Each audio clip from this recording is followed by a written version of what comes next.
जब GB Pant chief minister थे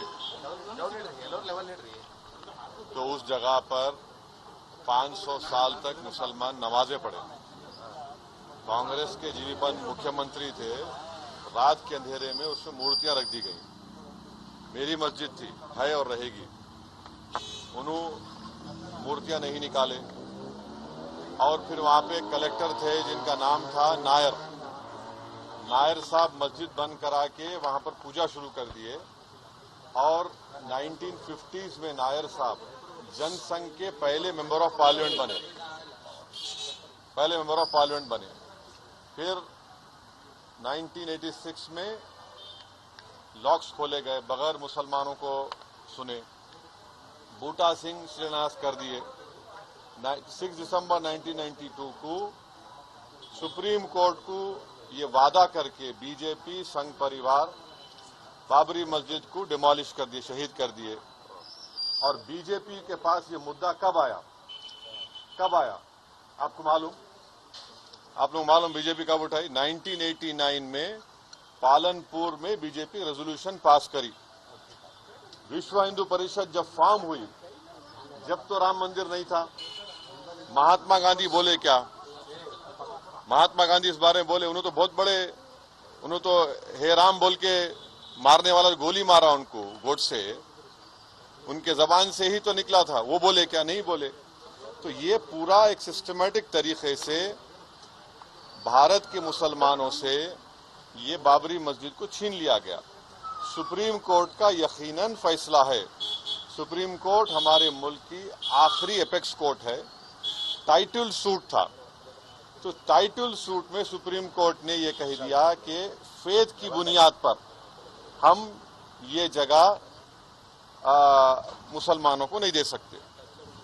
supreme court ये भी कह दिया कि वहां पर मंदिर को तोड़कर मस्जिद नहीं बनाई गई। ये सुप्रीम कोर्ट ने कहा उस जजमेंट में।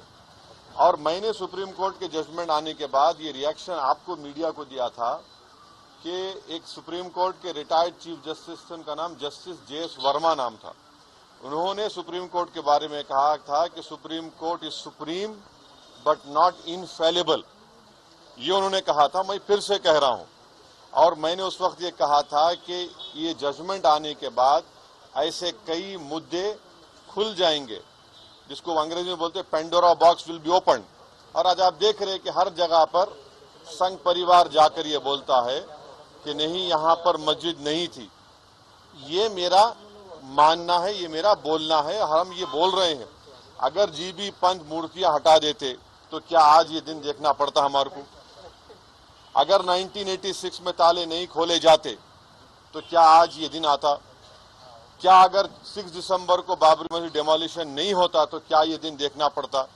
ये सवाल है हमारे, इसका जवाब कोई दे ही नहीं रहा है। और फिर ऊपर से जो अपने आप को सेक्युलर बोलते हैं, वो बोल रहे हैं कि दिल्ली का मुख्यमंत्री और जो अलायंस में है, हम हर ट्यूसडे को सूरजकंड पाठ और हनुमान चालीसा स्कूल में, गवर्नमेंट स्कूल में पढ़ाएंगे। गवर्नमेंट स्कूल का कोई रिलीजन होता है क्या? अभी तो सबका झगड़ा चल रहा है। क्या झगड़ा है ये? झगड़ा क्या है? अगर मोदी नहीं रहते तो हम भी चले जाते।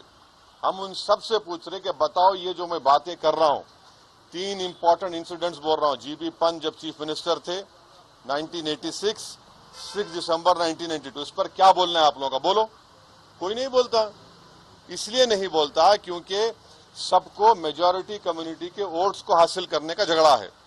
और नरेंद्र मोदी ये काम करके मेजॉरिटी वोट्स को कंसोलिडेट करना चाहते हैं और इससे एक पैगाम दे रहे हैं भारत के मुसलमानों के कि आपका भारत की पॉलिटिक्स में आपका क्या मुकाम है, आपकी प्लेस क्या है, ये बताया जा रहा है।